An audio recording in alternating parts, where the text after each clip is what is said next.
Le Saint-Esprit est là. Oui, il est là encore. Tiens ma main, Saint-Esprit. Conduis-moi sur le chemin. Tiens ma main, Saint-Esprit. Révèle-moi Jésus-Christ. Le service pour le Seigneur commence dans le cœur d'un enfant de Dieu. L'authenticité Amen. dans le cœur, c'est-à-dire les bonnes prédispositions. Dans le verset 13,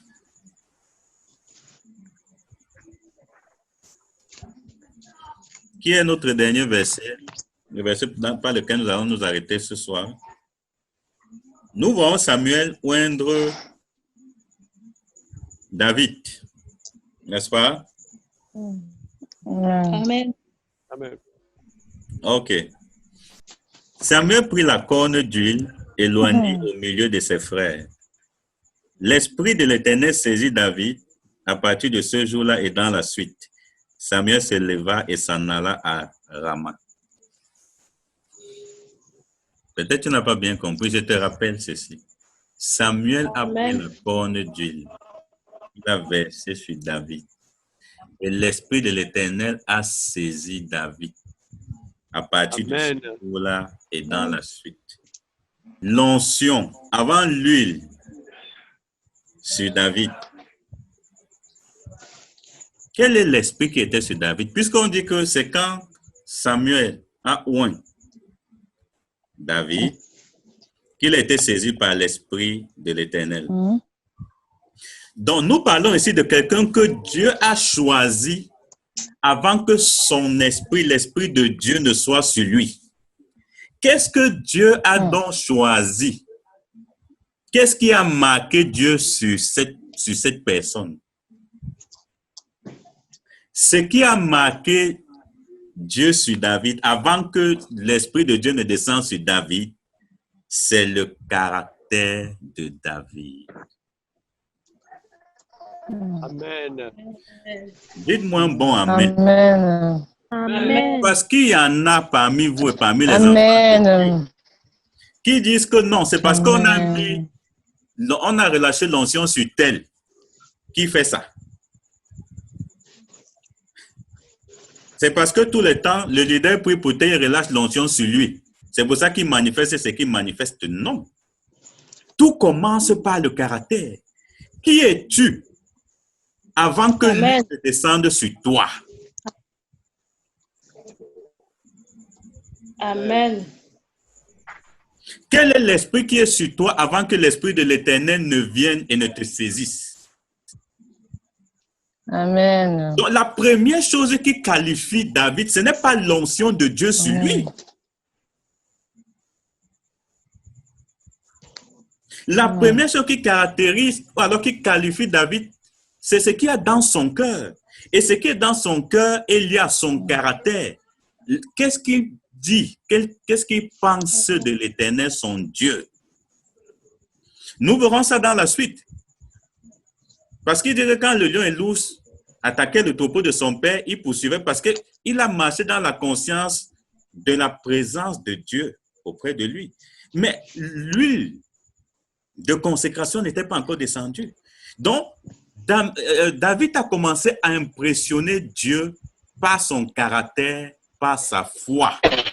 Mais il ne faut pas dire que si j'avais reçu l'onction, si on m'avait imposé les mains, si telle chose s'était passée, c'est que je serais plus avancé. Non. Commence par toucher le cœur de Dieu avec ton caractère. Amen. Amen. David était en brousse. Imaginez-vous la scène, bien-aimée.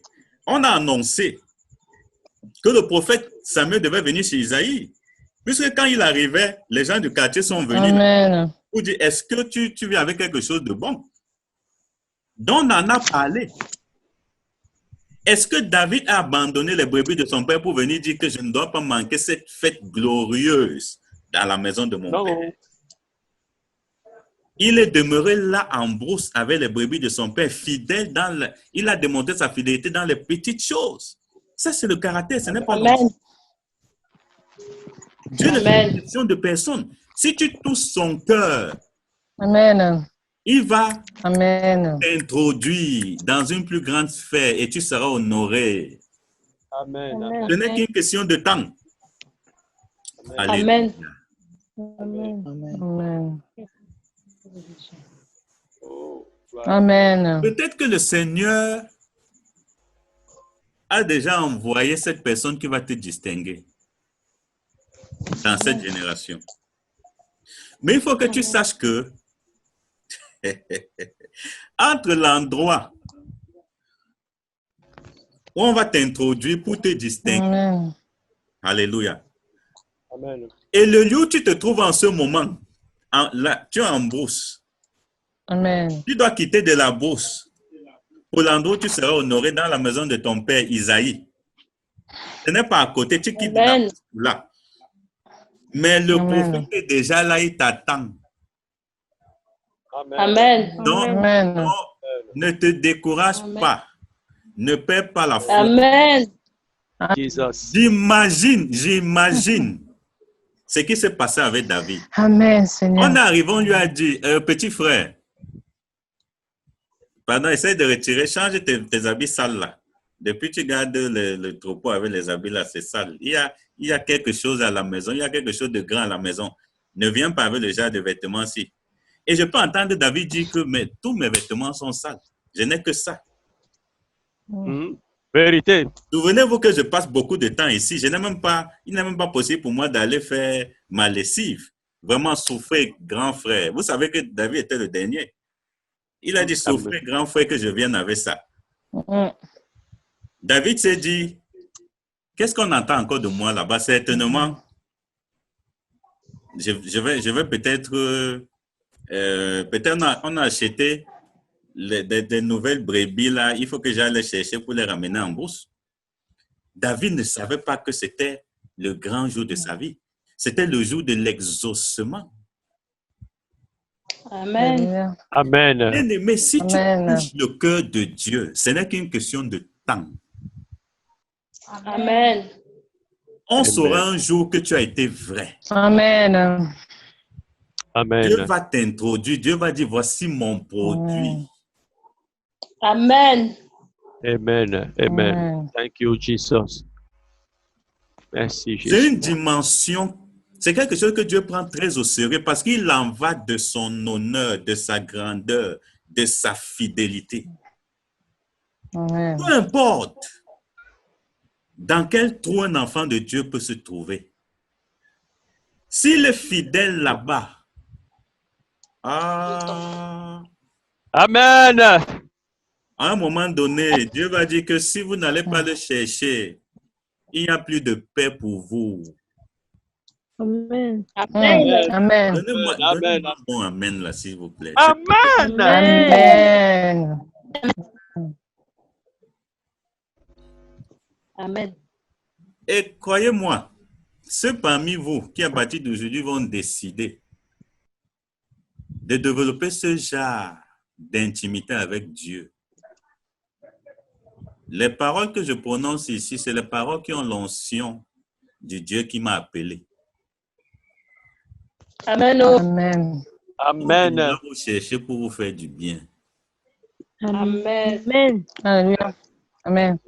Au Amen. nom puissant Je de Jésus-Christ. reçois au nom de Jésus. N'oubliez pas, je finis par là, c'est le caractère c'est le caractère de David qui a marqué Dieu. Amen. Alléluia. Amen. Dieu a dit, Amen. avec un tel caractère, je dois relâcher l'onction. Un tel caractère peut Amen. porter mon Amen. onction, peut porter mon esprit.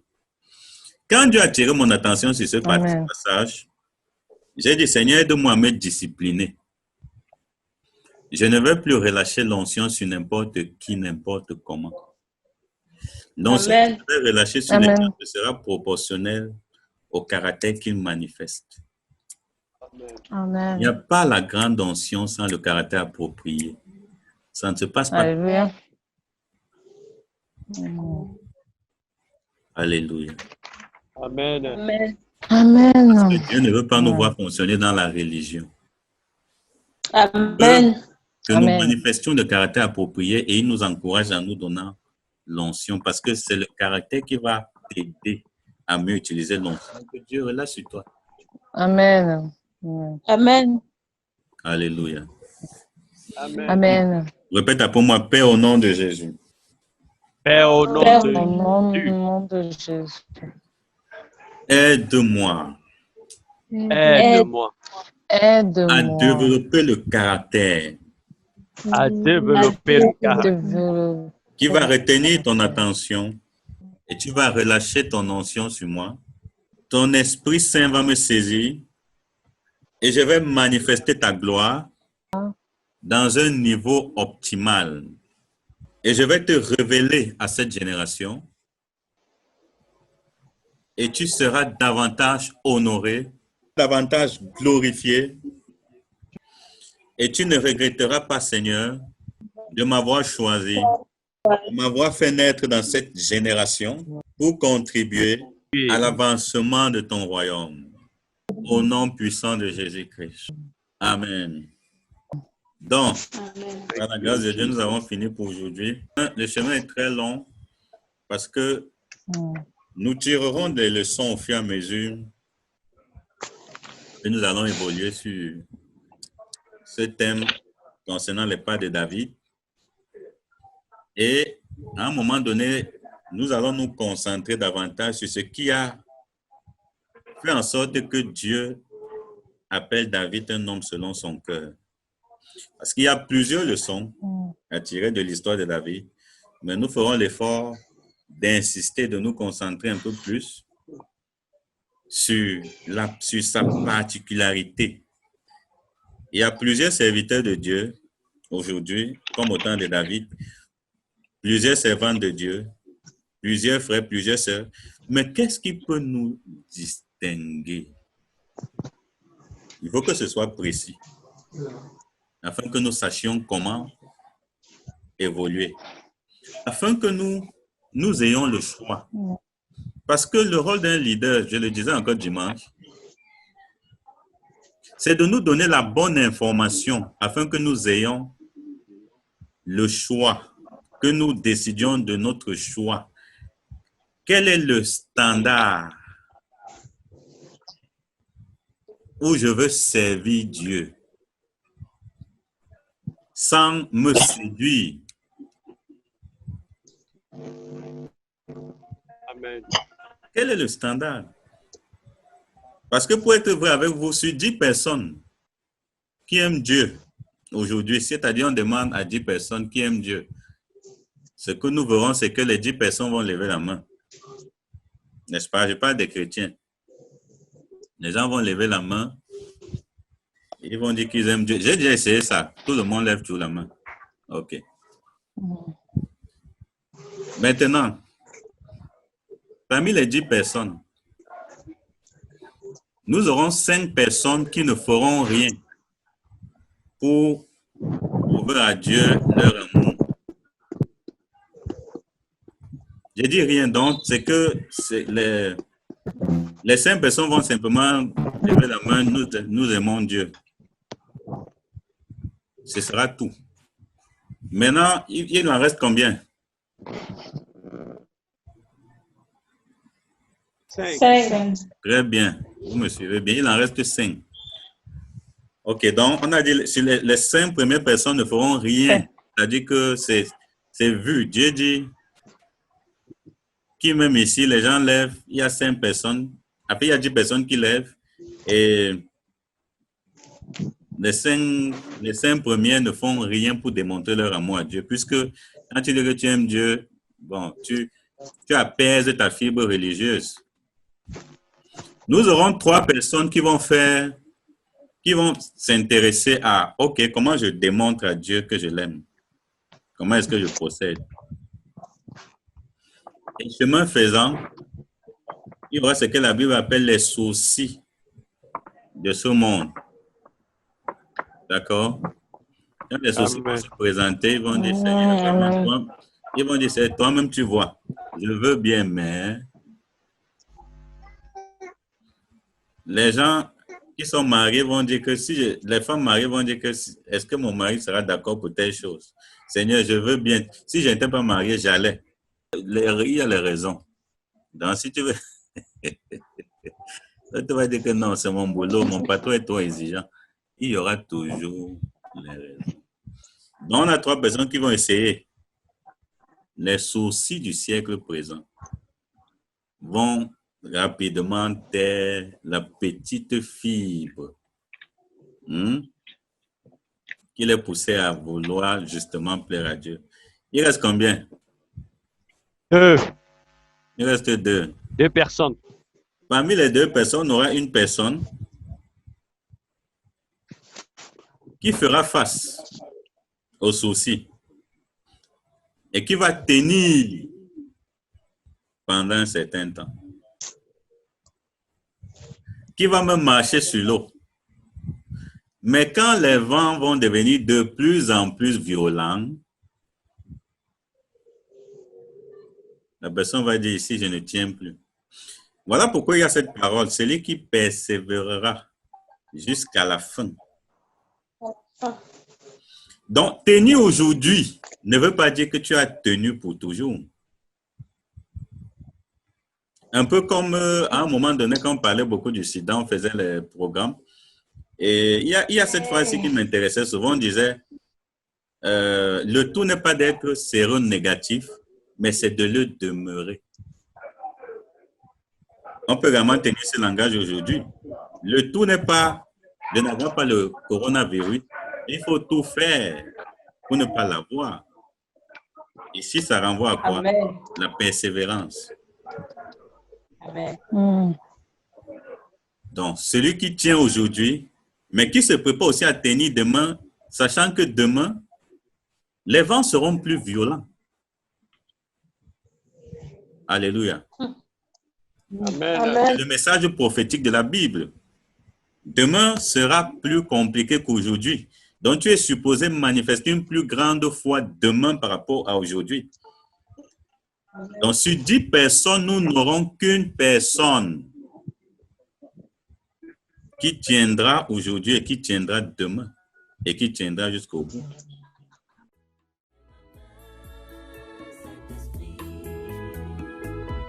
Révèle-moi Jésus-Christ. Révèle-moi. Oui, révèle-moi Jésus-Christ. Révèle-moi Jésus-Christ. Ô précieux Saint-Esprit. Quand Jésus est parti, c'est à toi qu'il m'a laissé.